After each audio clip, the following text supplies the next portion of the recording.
बिस्मिल्लाहिर्रहमानिर्रहीम। अस्सलाम वालेकुम नाज़रीन, आप यूट्यूब चैनल देख रहे हैं। मैं इमरान खान हूँ। पाकिस्तान को एक बड़े संजीदा मसले का सामना है और हुकूमत पाकिस्तान को कुछ बड़े अहम इक़दामात लेने पड़ेंगे और दलेरी से फ़ैसला करना पड़ेगा, क्योंकि मईशत पाकिस्तान की बहुत कमज़ोर है और ये जब से पाकिस्तान बना है वो तो तब से कमज़ोर है, लेकिन PMLN की हुकूमत ने जाते जाते पैसों को कुछ इस तरीके से खर्च किया और इस तरीके से मैनेज किया कि आने वाली हुकूमत के लिए एक मुसीबत बन गई। पाकिस्तान दिवालिया होने वाला था और ये बात इमरान खान साहब ने मीडिया को बताई भी थी। जब हम लोगों से उनकी पहली मुलाकात हुई तो वो खासे परेशान थे इस बारे में और माशी नुक्ता नज़र से पाकिस्तान बहुत डाउन जा रहा था।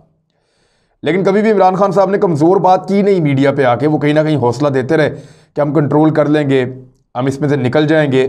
कुछ माफियाज ने उनको तंग किया और कुछ PMLN ने जाते जाते पैसा ऐसी ऐसी जगह पे खर्च कर दिया, ऐसी ऐसी जगहों पे डाल दिया, जिसकी वजह से इस मुल्क के पास कुछ भी नहीं था जब इमरान खान साहब इक़्तिदार में आए। और हुकूमत में आने के बाद उनको मुल्क चलाने के लिए फौरी तौर पर पैसा चाहिए था, तनख्वाहें देने के लिए भी पैसा नहीं था।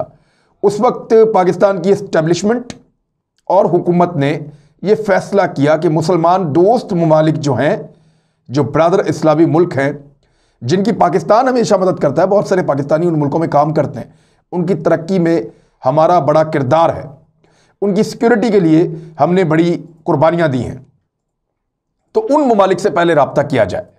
तो सऊदी अरब से रब्ता किया गया और UAE से रब्ता किया गया। इन दोनों ममालिक ने पाकिस्तान की माली मावनत की और पाकिस्तान की मदद की, लेकिन इसके बदले में ये ममालिक पाकिस्तान से और इमरान खान साहब से कुछ तवक्कुआत लगा बैठे थे। हुआ यह कि सऊदी अरब ने सबसे पहले पाकिस्तान को $3 अरब दिए कि ये $3 अरब हम आपको दे रहे हैं, ये पैसा आप इस्तेमाल कीजिए, अपने पास रखिए, और इतने का ही हम आपको तेल भी देंगे उधार, जिसके पैसे आप बाद में वापस कर दीजिएगा। और ये जो $3 अरब उन्होंने पाकिस्तान को दिया, ये भी उधार था, लोन था, कर्ज था जो पाकिस्तान को वापस करना था। इसके ऊपर सूद भी था। तो सऊदी अरब ने दिए, उसके बाद वो पैसा सऊदी अरब ने वापस मांग लिया। अच्छा, इसी बीच में इसी तरह का एक मुआहदा जो है वो UAE ने भी पाकिस्तान के साथ किया। UAE ने 21 दिसंबर 2018 को अबू धाबी डेवलपमेंट फंड ने स्टेट बैंक ऑफ पाकिस्तान में $3 अरब जमा करवाने का ऐलान किया था। यानी $3 अरब आपको सऊदी अरब से आ रहे थे, $3 अरब आपको UAE से आ रहे थे। $6 अरब से पाकिस्तान की हालत बेहतर होने के बहुत इम्कानात थे कि जो एक उस वक्त का जो मौजूदा एक बहुत बड़ा मालियाती बहरान था पाकिस्तान की हुकूमत के सामने, हम उसमें से निकल सकते थे। इन दोनों मुल्कों ने हमारे ऊपर बड़ा एहसान किया, लेकिन तेल का वादा मुकम्मल तौर पे पूरा सऊदी अरब भी नहीं कर पाया और UAE जो है वो भी नहीं कर पाया, नहीं किया। लेकिन सऊदी अरब ने पाकिस्तान के सामने कुछ मामलात रखे मुस्तकबिल में उसके बाद, और पाकिस्तान उन मामलात के ऊपर सऊदी अरब का साथ नहीं दे पाया। पाकिस्तान जो है वो सऊदी अरब से कश्मीर के ऊपर एक मुकम्मल और गैर मशरूत मदद मांग रहा था कि आप मसला कश्मीर के ऊपर OIC का जो फॉरेन मिनिस्टर्स हैं उनका एक इजलास बुलाइए और एक बड़ा इजलास बुला के भारत के खिलाफ तमाम मुसलमान मुल्कों का एक मुश्तरका लाएअमल दीजिए और भारत के लिए रास्ता मुश्किल बनाइए और कश्मीरियों के हक के लिए आवाज़ उठाइए। लेकिन ये बात सऊदी अरब ने पाकिस्तान की तस्लीम नहीं की और सऊदी अरब का इन्फ्लुएंस है, बहुत सारे अरब ममालिक उसके दबाव में हैं, तो ये हो नहीं पाया। जिसमें पाकिस्तान ने कोई स्टेटमेंट भी दिया, पाकिस्तान तंग भी आया बहुत ज़्यादा। पाकिस्तान ने दूसरे ममालिक से बात की, तमाम ममालिक ने काम करते हैं, सऊदी अरब ने होने नहीं दिया। UAE आपको पता है सऊदी अरब का साथ देता है हमेशा। तो UAE ने 21 दिसंबर 2018 को जो ऐलान किया था कि वो पाकिस्तान को पैसा देगा, $2 अरब उन्होंने पाकिस्तान को अब तक दिए हैं। वादा ये था कि $1 अरब जनवरी में देगा 2019 में, मार्च 2019 में दूसरा $1 अरब देगा, ये दोनों मिल गए पाकिस्तान को, और तीसरा अप्रैल 2019 में देगा। अगर ये अप्रैल वाले पैसे पाकिस्तान को मिलते तो पाकिस्तान मामला काफ़ी हद तक बेहतर कर लेता, लेकिन क्योंकि पाकिस्तान ने 2019 में फरवरी में भारत के साथ एक लड़ाई की थी और उसमें भारत का 2 जंगी तैयारे मार गिराए थे, तो भारत का दबाव बहुत ज़्यादा गया यूएई के ऊपर और अमेरिकन दबाव भी आया। तो उसके बाद उन्होंने तीसरी किस्त पाकिस्तान को नहीं दी। फिर कोरोना वायरस आ गया अगले साल और अब 2020 में भी उन्होंने पाकिस्तान को वो तीसरा $1 अरब नहीं दिया। उल्टा हुआ यह कि सऊदी अरब ने पाकिस्तान से अपने पैसे $3 अरब वापस मांग लिए कि जनाब आप वो पैसे पाकिस्तान को वापस कर दें। पाकिस्तान की माली हैसियत का उनको पता था, इकॉनमी बहुत मुश्किल से पाकिस्तान की काबू आ रही थी और बेहतर होने पे पाकिस्तान को ये पैसा वापस करना था। लेकिन सऊदी अरब ने, क्योंकि इसराइल को तस्लीम करने से वज़ीर आज़म पाकिस्तान इमरान खान साहब ने साफ इनकार कर दिया। उन्होंने कहा मैं इसराइल को तस्लीम नहीं कर सकता, मैं अल्लाह को क्या जवाब दूंगा। कायदे आज़म मोहम्मद अली जिन्ना का एक नज़रिया है, उसके ऊपर मैं नहीं पीछे हट सकता। हमारा फैसला हो चुका है, जब तक फ़लस्तीन की एक आज़ाद खुद मुख्तार और इंसाफ पर मबनी रियासत उनको नहीं मिल जाती, तब तक हम इसराइल को तस्लीम नहीं कर सकते और ना हम ऐसा करेंगे। ये जो स्टेटमेंट था जो इमरान खान साहब का था, उसके बाद सऊदी अरब में बड़ा रिएक्शन आया और ये इसराइली अखबारात में छपता रहा कि सऊदी अरब पाकिस्तान पे दबाव डाल रहा है कि आप इसराइल को तस्लीम करें। इसराइल दुनिया से पाकिस्तान पे दबाव डलवा रहा था कि आप इसराइल को तस्लीम करें और दबाव को बढ़ाने के लिए सऊदी अरब ने पाकिस्तान से पैसे वापस मांग लिए। पाकिस्तान ने $1 अरब पहले वापस किया, फिर $1 अरब चाइना की मदद से दोबारा वापस किया।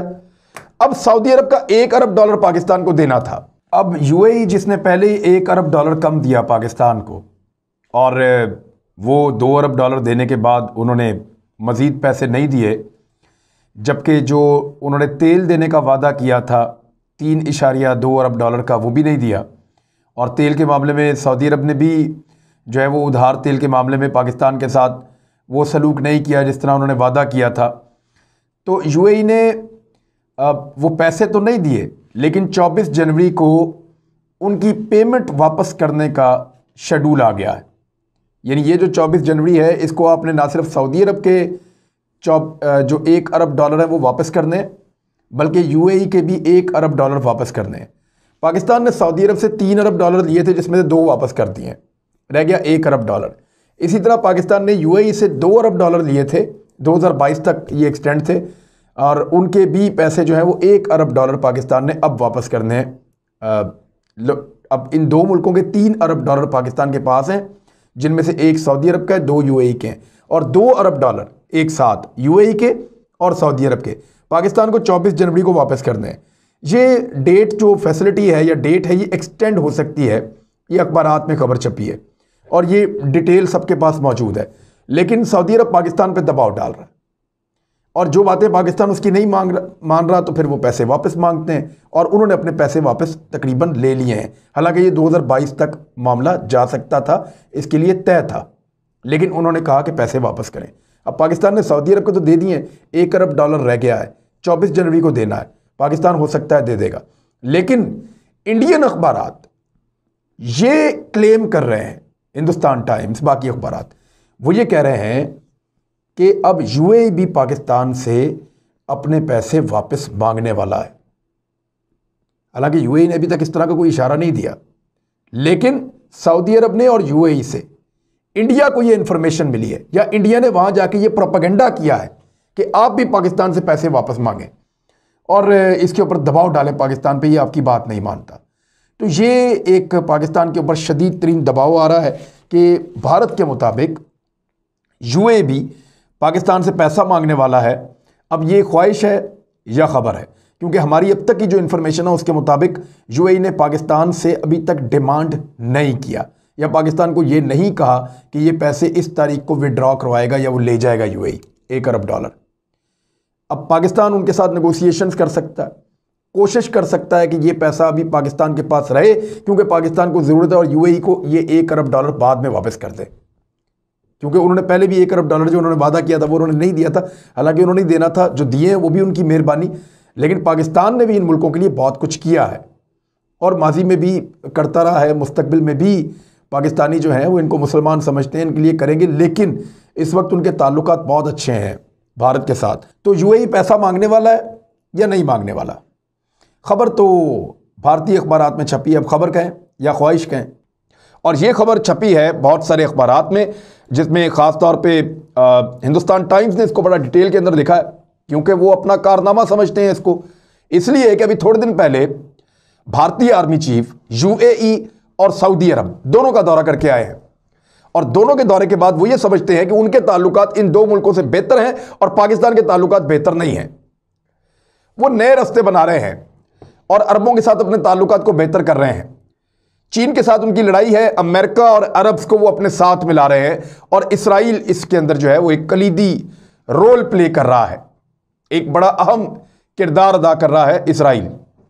पाकिस्तान से क्योंकि इनको खतरा है, पाकिस्तान का जो नया अलायंस है जो बनता चला जा रहा है उसमें रूस है, चाइना है, ईरान है, तुर्की है, कतर है और दीगर बहुत सारे इस्लामी ममालिक है, इंडोनेशिया है, मलेशिया है, जापान है, बहुत सारे यूरोपीय ममालिक हैं। तो पाकिस्तान के इनके साथ न्यूजीलैंड, पाकिस्तान के बड़े शानदार और ज़बरदस्त ताल्लुकात हैं। सेंट्रल एशियन ममालिक हैं बहुत सारे इनके साथ। बहुत सारे ममालिक ऐसे हैं जिनके इंडिया और पाकिस्तान दोनों के साथ ताल्लुकात हैं, लेकिन ये ग्रुपिंग बड़ी क्लियर है। यहाँ एक तरफ अमेरिका है, सऊदी अरब है, इसराइल है और इंडिया है, ये बहुत क्लियर है। अच्छा, अगर आप दूसरी जानिब जाएं और यूएई इनके साथ है, यहाँ पाकिस्तान है, रशिया है, चाइना है, तुर्की है, ईरान है और दीगर ममालिक हैं। तो ये दोनों तरफ की डिवाइड बड़ी क्लियर होती चली जा रही है। कुछ मुल्क ऐसे हैं जो अपने आप को इस सारी लड़ाई से बाहर रखना चाहते हैं, जिनमें एक यूरोपीय यूनियन है, वो पहले ही अनाउंस कर चुके हैं कि हमें इससे बाहर रहना है। यूएई और सऊदी अरब लगातार पाकिस्तान पर दबाव डाल रहे हैं कि इसराइल को तस्लीम करो, लेकिन पाकिस्तान का वज़ीर आज़म इसराइल को तस्लीम नहीं कर रहा। और दूसरी तरफ पाकिस्तान के अंदर मजहबी सियासी जमातें, खासतौर पर मौलाना फजलुर रहमान साहब 21 तारीख को कराची के अंदर एक बहुत बड़ी रैली निकालने जा रहे हैं, जिसको मिलियन मार्च वो कह रहे हैं, इसराइल नामंजूर। उस वज़ीर आज़म के खिलाफ जो पैसे तो वापस कर रहा है लेकिन इसराइल को तस्लीम नहीं कर रहा, जो शदीद तरीन माशी बहरान का शिकार तो है लेकिन इसराइल को तस्लीम नहीं कर रहा। यह वज़ीर आज़म पाकिस्तान ने मुझे बताया कि हमें बहुत सारे लालच दिए गए थे, हमें यह तक कहा गया था कि आपको फैट ऑफ में मदद कर देते हैं, आपकी माली पोजीशन बेहतर कर देते हैं, आपको मजीद कर्जे भी मिल सकते हैं, आपके कर्जे माफ़ भी हो सकते हैं अगर आप इसराइल को तस्लीम करें तो, लेकिन मैं ये नहीं करूंगा। अब एक आदमी कह रहा है मैं नहीं करूंगा, फजलुर रहमान साहब उसके खिलाफ एहतजाज करने जा रहे हैं, इसराइल नामंजूर। और दूसरी तरफ जो दो मुल्क पाकिस्तान को चुंगल में फंसा रहे हैं, पहले पैसा दिया फिर वापस मांग रहे हैं, वादा करके दूसरे ने लेने का वादा किया, एक ने देने का वादा किया और वो मुकर गए। पाकिस्तान को टेक्निकली फंसाया दोनों ने मिलकर। उन दोनों मुल्कों के खिलाफ फजलुर रहमान साहब एक लफ्ज नहीं बोल रहे। आपको पता है क्यों नहीं बोल रहे? ये रिपोर्ट सुने आप। विकीलीक्स आपको याद होंगे, अमेरिका से ये जुलियन असांज, ये बहुत बड़ा एक डॉक्यूमेंट लीक हुआ था कि अमेरिका को दुनिया भर से जो अमेरिकन ऑफिशियल्स हैं उन्होंने जो खतो किताबत की थी अमेरिकन रियासत के साथ, जो अहम तरीन राज उन तक पहुंचाए थे, वो सारे जो राज हैं वो उसके अंदर लीक हो गए थे, निकल आए थे बाहर। पाकिस्तान में एक अमरीकी सफीर हुआ करता था जिसका नाम था ब्रायन दी हंट। ये शलवार कमीज में घूमता था, बहुत टीवी चैनल्स पे भी आता था, हर जगह घूमता फिरता रहता था, ये बड़ा जबरदस्त जासूस था। ब्रायन दी हंट जो था ये अमरीकी सफारत खाने का एक बड़ा अहम आदमी था।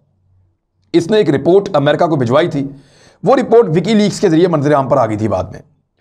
उस रिपोर्ट के मुताबिक हर साल 10 करोड़ डॉलर्स हर साल यूएई और सऊदी अरब पाकिस्तान में मौलाना फजलुर रहमान साहब और उनके मकतबा फिक्र से जुड़े हुए मदारिस को भिजवाते हैं। अब इसीलिए मौलाना फजलुर रहमान साहब यानी इतनी बड़ी रकम आती है, 10 करोड़ डॉलर्स हर साल वो भिजवाते हैं। और ये बात है ब्रायन डी हंट खुद बता रहे हैं, और कब बता रहे हैं? जब विकीलीक्स हुआ था उस दौरान में। तो मामला बड़ा साफ हो गया। मौलाना फजलुर रहमान साहब सऊदी अरब और यूएई के खिलाफ इसलिए नहीं बोलेंगे कि उनके मदारस को 10 करोड़ डॉलर की सालाना इमदाद आ रही है, लगातार उनको इमदाद मिलती है, और ये इमदाद सिर्फ जनूबी पंजाब में आती थी, बाकी इमदाद अलग है जो खैबर पख्तूनख्वा में जा रही है, कबाली इलाका जात में जा रही है, बलूचिस्तान में जा रही है, वो इमदाद अलग है। तो इतनी बड़ी इमदाद जब सऊदी अरब से और यूएई से आएगी तो उनके खिलाफ तो आप कभी नहीं बोलेंगे कि इसराइल नामंजूर। आप यूएई को कभी नहीं कहेंगे कि यूएई का बाइकआउट करो, उनके सफीर को निकालो, उन्होंने इसराइल को मंजूर क्यों किया। आप सऊदी अरब को कभी नहीं कहेंगे कि सऊदी अरब के सफीर को बुला के उनसे एक्सप्लेनेशन मांगे कि इसराइली वज़ीर आज़म आपकी सरजमीन पे क्या लेने आया, या आप हम पे दबाव क्यों बढ़ा रहे हैं, कभी नहीं कहेंगे। हाँ, ये जरूर कहेंगे कि इमरान खान जो बार बार कह रहा है कि मैं इसराइल को तस्लीम नहीं करूंगा और ना कभी कर सकता हूं, उसको कहेंगे कि ये इसराइलियों का एजेंट है और ये इसराइल को तस्लीम करने जा रहा है। ये है मौलाना फजलुर रहमान साहब की सियासत, यानी वो मजहब को और मजहब के कार्ड को इस्तेमाल करते हैं अपनी सियासत के लिए। ये उनका तरीका वारदात है हमेशा से, अब से नहीं है। तो ये पाकिस्तान एक चुंगल में फंस गया है। अब पाकिस्तान इसमें से निकलता कैसे है? ये पाकिस्तान के जो मईशत को समझने वाले लोग हैं, जो हुकूमत में बैठे हुए आम तरीन लोग हैं, उनको ये फैसला करना पड़ेगा कि वो सऊदी अरब और यूएई पे कितना इन्हिसार कर सकते हैं। क्योंकि इन दोनों मुल्कों ने गुज़िश्ता 1 साल के अंदर ये साबित किया है कि ये दोनों मुल्क अपनी तरक्की के लिए और आगे बढ़ने के लिए किसी के भी कंधों को इस्तेमाल कर सकते हैं और किसी को भी कुचल सकते हैं। यानी इन्होंने इसराइल से ताल्लुकात बनाने के लिए पाकिस्तान को कहा कि तुम भी करो। पाकिस्तान ने इनकार किया तो पाकिस्तान को माशी तौर पे परेशानियों में मुब्तला किया। लेकिन अभी भी पाकिस्तान के हाथ में बहुत सारे कार्ड्स हैं। पाकिस्तान को कैसे इस्तेमाल करता है, इनका पैसा भी इनको वापस करना है और ताल्लुकात भी इस लेवल पे रखने हैं कि फिलहाल फौरी तौर पे कोई झगड़ा ना हो। वैसे भी तेल की दौलत ख़त्म होने जा रही है इन मुल्कों को, इसीलिए इसराइल से, यूरोप से, मगरबी ममालिक से उम्मीदें लगी हैं कि इनका पैसे आने का सिलसिला बंद ना हो। अब तक के लिए इतना ही। अपना ख्याल रखिएगा, अपने इस चैनल का भी। अल्लाह हाफिज़।